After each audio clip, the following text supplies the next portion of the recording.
अस्सलाम वालेकुम dear students, hope you all are fine. Dear students, आज के इस लेक्चर में हम डिस्कस करेंगे one of the important disease that is known as hepatitis, और साथ साथ हम डिस्कस करेंगे what are its causes, its types and symptoms of hepatitis. Dear students, जहाँ तक हेपेटाइट्स का ताल्लुक है, it is generally a term which refers to an inflammatory condition of the liver, and it is commonly caused by a viral infection, but there are other possible causes of hepatitis. यानी जो hepatitis है, it is actually the condition where there is the inflammation of the liver, where there is the infection in the liver of a person. और जो liver है, that is an important part of our body which performs different vital functions in our body.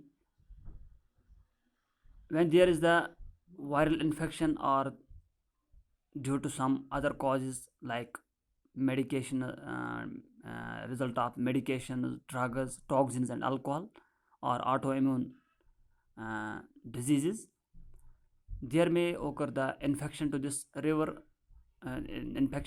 liver that may result in the inflammatory condition of our liver, that is known as hepatitis. तो जो hepatitis है, इसमें जो main cause of hepatitis है, that is a virus, that is the viral hepatitis और viral infection. But इसके अलावा और कॉजेज भी हो सकते हैं हेपेटाइटिस के, जैसे ऑटो इम्यून हेपेटाइटिस और alcoholic hepatitis. Auto immune hepatitis में हम देखते हैं कि that is the disease which actually occurs when the body makes antibodies against its own liver tissues. यानी जब एक इंसान की बॉडी के अंदर जो इम्यून सिस्टम होता है, वो इम्यून सिस्टम उस इंसान की बॉडी के लिवर के अगेंस्ट एंटीबॉडीज़ बनाना शुरू करता है, तो उस कंडीशन में जो लिवर डैमेज होता है, उसको इन्फेक्शन होता है, उसकी इन्फ्लेमेशन होती है, तो उसको हम नाम देते हैं ऑटो इम्यून हेपेटाइटिस। इसी तरह से हम देखते हैं हेपेटाइटिस होता है bye means of as a result of secondary result of medications, drugs, toxins and alcohols, mostly by consuming the alcohol, that we call as alcoholic hepatitis. So we here understood that hepatitis है, it is a infection, it is the inflammatory condition of the liver which is mostly caused by viral infection, but there may be other causes of hepatitis as in case of autoimmune hepatitis and alcoholic hepatitis. तो उसके बाद जो viral hepatitis है, there are main 5 types of viral hepatitis. Let us discuss what are the 5 types of viral hepatitis and their causes. जो viral infection होता है liver को, and the hepatitis that occur due to different viral infections to our liver, they include hepatitis A, B, C, D and E.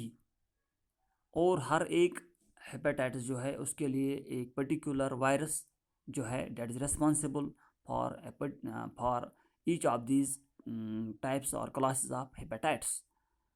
इसमें से हम देखते हैं जो हेपेटाइटिस ए है, that is acute and short term disease. And acute is that very disease, or acute diseases are those diseases which remain for short periods of time, while as the chronic diseases are those diseases which remain prolonged, which remain for the longer durations of time. तो इसमें से जो जो 5 classes of hepatitis है, viral hepatitis है, इसमें से जो हेपेटाइटिस ए है, that is acute disease, short term disease, while जो हेपेटाइटिस बी, सी और डी है, दे आर मोस्टली chronic.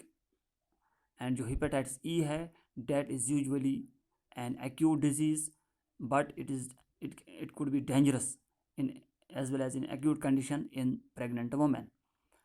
तो अगर हम हेपेटाइटिस ए की बात करें, हेपेटाइटिस ए जो है, it is caused by the infection of the virus known as hepatitis A virus, HAV. जो ये वाली बीमारी है, it is the most common type of hepatitis which is transmitted by means of consuming food and water contaminated by feces from a person infected with hepatitis A. यानी हम ये कह सकते हैं जो hepatitis A है, it is a water borne disease. It is transmitted via contaminated water, via contaminated, as well as it is transmitted by consuming the contaminated food that has been contaminated by the person which has been previously infected by the hepatitis A. उसके बाद जो hepatitis B है, it is transmitted through contact with infectious body fluids such as blood, vaginal secretions or semen containing the hepatitis B virus. यानी जो hepatitis B है, it is caused by the hepatitis B virus HBV. और जो hepatitis B virus है, इसकी जो transmission होती है that occurs by means of infectious body fluids, the body fluids which are infected by this virus, for example blood, vaginal secretions. इस तरह से जो semen है, अगर उसमें hepatitis B virus होगा तो that hepatitis virus is transmitted through the contact with these body fluids.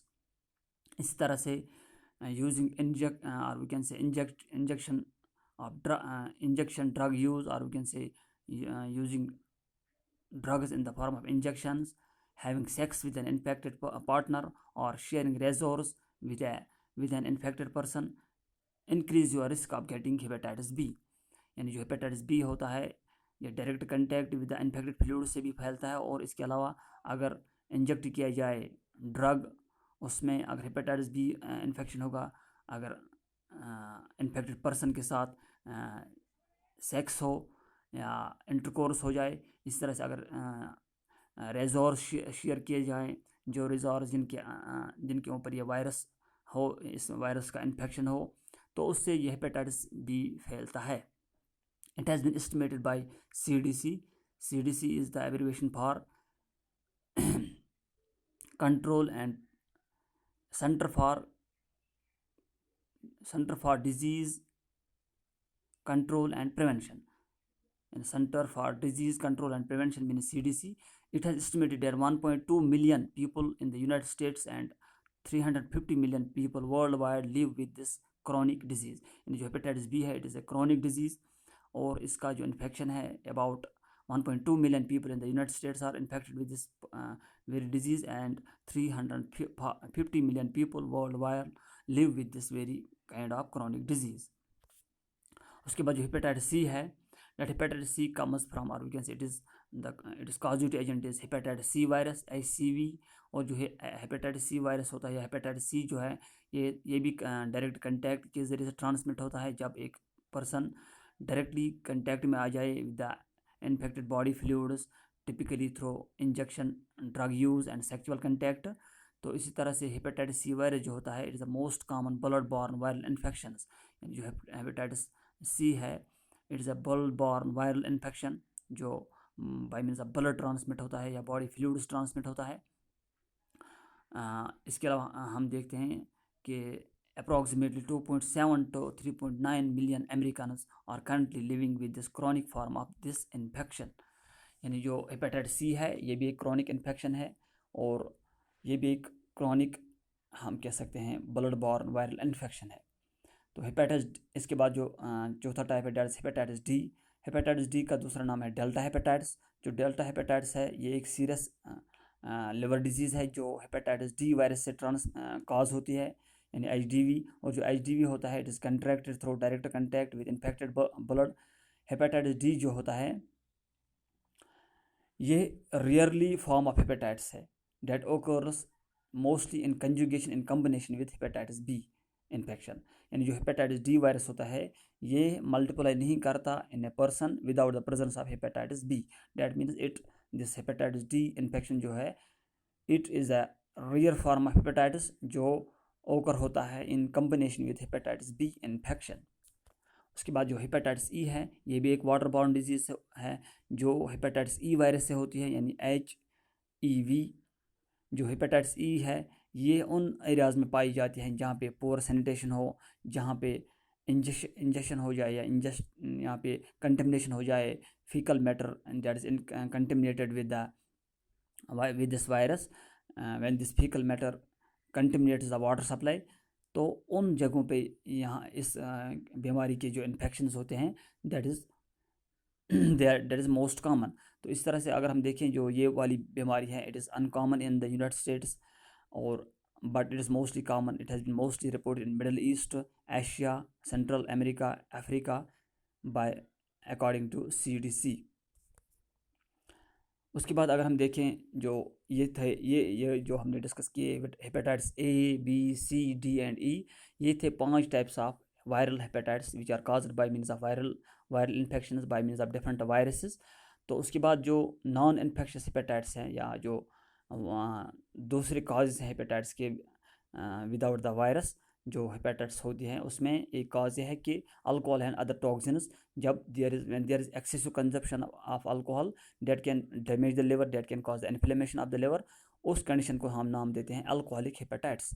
जो अल्कोहलिक हेपेटाइटिस होते हैं डेट इंजुरीज और कैसे that cause injury to the cells of liver, और with the passage of time क्या होता है, there is the permanent damage to the liver and ultimately there occurs liver failure and cirrhosis. यानी cirrhosis of liver means there occur the thickening and scarring of the liver tissue, यानी जो liver tissue होता है उसमें thickening आ जाती है और उसमें हम कह सकते हैं दाग पड़ जाते हैं, उसमें वो डैमेज हो जाता है, उसको हम कहते हैं सिरकोसिस ऑफ लिवर। तो by with the passage of time this alcohol consumption, or we can say the alcoholic hepatitis, leads to the cirrhosis of liver and ultimately to the liver failure। तो ये जो alcoholic hepatitis होता है इसमें other जो दूसरे toxics which cause hepatitis they include overuse और overdose of medications and exposure to poisonous. यानी अल्कोहलिक हेपेटाइटिस के अलावा जो नॉन इन्फेक्शियस हेपेटाइटिस होता है which cause damage to the liver that may be due to by means of, or we can say by overuse or overdose of the medications and exposure to poisons। उसके बाद जो एक और type है non infectious hepatitis का, that is autoimmune system response, और we can say where we called as autoimmune which we called as autoimmune this hepatitis. तो हम देखते हैं कि कुछ केस में ऐसा होता है कि जो इम्यून सिस्टम होता है that mistakes the liver as a harmful object and that takes liver as a harmful object and begins to attack it। तो उसकी वजह से क्या होता है कि that causes inflammation of the liver, और इससे क्या होता है कि that can range it causes ongoing inflammation that can range from mild to severe, often hindering liver function। It is 3 times more common in women than men। यानी जो ये auto immune hepatitis जो है that is mostly common in women than in man. जहाँ पे क्या होता है कि जो किसी ऑर्गेनिज्म का जो इंसान होता है उसका जो लिवर होता है, उस लिवर के खिलाफ उसका अपना इम्यून सिस्टम एंटीबॉडीज़ बनाना शुरू कर देता है और that ultimately attacks the liver and cause its inflammation. तो अगर हम उसके बाद देखें सिम्टम्स और कॉमन सिम्टम्स ऑफ जो हेपेटाइटिस, जो हमने अभी तक हेपेटाइटिस के टाइप्स पढ़े, चाहे वो वायरल हेपेटाइटिस हों या मोस्टली जो नॉन वायरल हेपेटाइटिस हों, तो जो मोस्टली वायरल हेपेटाइटिस होते हैं उनके जो कॉमन काज हैं या जो ऑल टाइप्स ऑफ हेपेटाइटिस हमने डिस्कस किया, उनके जो कॉमन सिम्टम्स जो होते हैं, काज हमने डिस्कस किया ऑलरेडी, तो इनके जो सिम्टम्स होते हैं दे में भी। तो हम देखते हैं कि अगर हेपेटाइटिस जो है that are chronic like hepatitis B and C, तो उसमें हम देखते हैं कि जो सिम्टम्स बिगिनिंग में नहीं आते, बट जो सिम्टम्स मे नॉट ओकर until the damage affects liver function. यानी इसमें सिम्टम्स तभी आने शुरू हो जाते हैं जब लिवर की फंक्शन जो इफेक्ट होती है, लिवर डैमेज होता है, तो उसके बाद वहाँ पे सिम्टम्स आने शुरू हो जाते हैं। तो लेकिन जो एक्यूट हेपेटाइटिस होता है या जहाँ पे हम कहेंगे हेपेटाइटिस मोस्टली जो हमने A पढ़ा और E पढ़ा, तो उसमें हम देखते हैं कि क्विकली जो है सिम्टम्स आने शुरू हो जाते हैं। तो उसमें जो क्या है कि उसमें क्या सिम्टम्स आते हैं, like there occurs the fatigue means the tiredness, इस तरह से जो फ्लू लाइक सिम्टम्स वहाँ पे होते हैं। डार्क यूरिन आना शुरू हो जाता है। पेल स्टूल जो होता है वो पेल कलर का हो जाता है। एब्डोमिनल पेन आ जाती है। लॉस ऑफ एपेटाइट मीन्स यानी खाने को मन नहीं करता, यानी इस तरह से अनएक्सप्लेन्ड वेट लॉस हो जाता है। येलो स्किन एंड आइज हो जाती है, विच में be also the signs of jaundice. तो इस तरह से हमने आज डिस्कस किया hepatitis, its types as well as symptoms of the cause and symptoms of hepatitis. तो अगले लेक्चर में इंशाल्लाह हम डिस्कस करेंगे about the treatment and prevention of hepatitis. Hope you have understood. Thank you.